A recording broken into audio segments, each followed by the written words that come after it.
I'm making quiche for 120 people, so we're gonna try something new.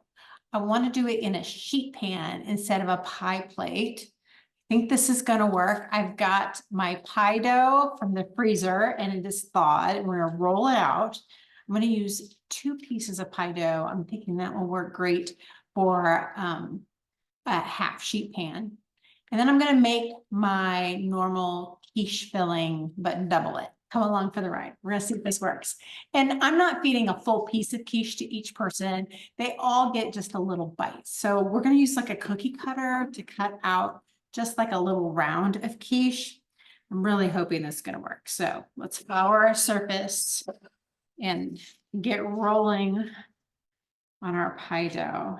I'm actually gonna stack them because that'll add to the flakiness.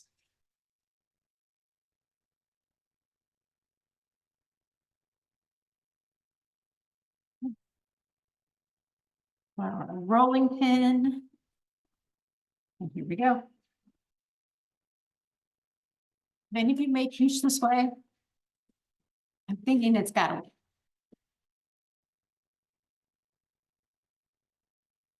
A little more flour. One thing I like to do with my pie crust is to kind of keep it moving and keep flour underneath so that it doesn't stick to the countertop. Okay, definitely you're gonna need 2 pie crusts to make this happen. Okay. Let me just keep flouring underneath.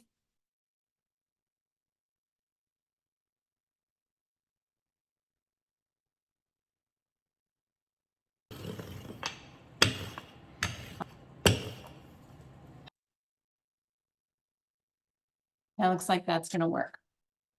I don't normally spray my pie pans. I don't want this to stick. It's just a little spray. And we're gonna fold it.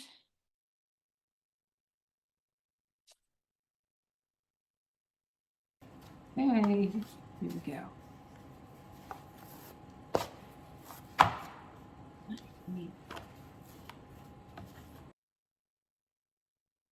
All right. And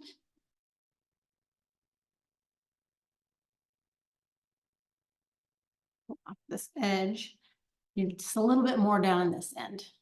It's the beauty of pie crust is you can just form it. Definitely don't want to handle it too much, but it's fairly forgiving. And if you ever get a piece that like tears and it's not sticking back together, just use your finger and a little bit of water and then press it together. And that usually always does the trick. So don't really need to go up the sides, but I'm going to. Just because I know I'm going to get to eat the edges and I like pie crust. Okay, I think that looks good. Since we need to par bake this, we're going to prick it with a fork and stick it in a 425-degree oven. I'm going to cover it with foil. Actually push the foil down. I'll show you. And then for 5 minutes. And then take it off for another 5.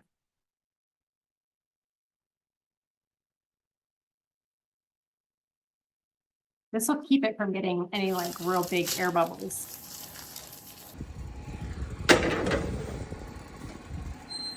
Make our filling. We're gonna start with 6 eggs.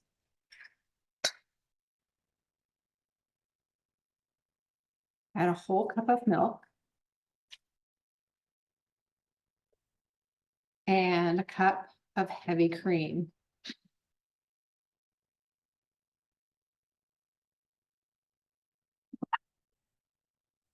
And salt. Pepper.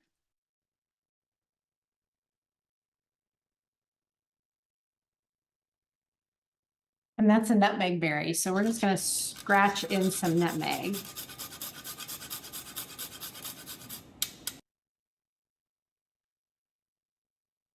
And give that a whisk.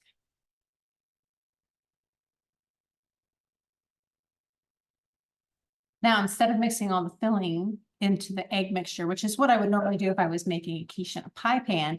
I'm actually going to sprinkle all of the fillings onto the crust once it comes out of the oven. Our crust is par-baked, which just means half-baked. And it's nice and bubbly and it's starting to get crisp. So now we're going to add in our quiche ingredients. And I'm keeping this one vegetarian. So we're going to do a cup and a half of broccoli, but you can do a cup and a half of bacon or ham or crab meat or other vegetables. And you can get really creative with what cheese you want to use, whether it's gruyere or muenster or cheddar. We're going to do a classic. We're going to do a classic broccoli and cheddar. So spread that all out. And then an entire bunch of green onions.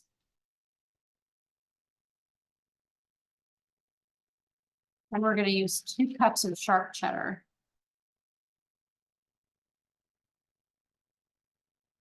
I love making quiches when I'm serving people breakfast.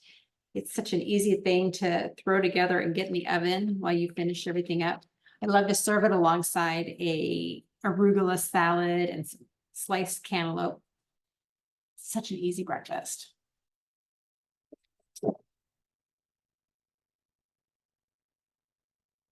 Okay. Here's our egg mixture. We're going to try to get this in here without disturbing the filling too much. Like I said, I have never done this. I have no idea if it's going to work. Just am really hopeful. That was the perfect amount of filling. So that's double my normal quiche filling. All right, we're going to pop this in an oven at 350 degrees. I would bake a regular quiche for 45 minutes. So I'm going to start checking this one, I think about 35 minutes, and we'll see. And I'm going to take it out when when it's mostly set. I'll be back.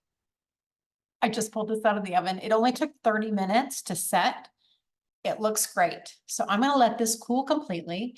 And I know I said I was going to take little cookie cutters to make little rounds, but I think just the ease of this would be to cut it into little squares. And then I have these little dishes to serve to my friends tomorrow. But you could absolutely cut these into full-size pieces for brunch.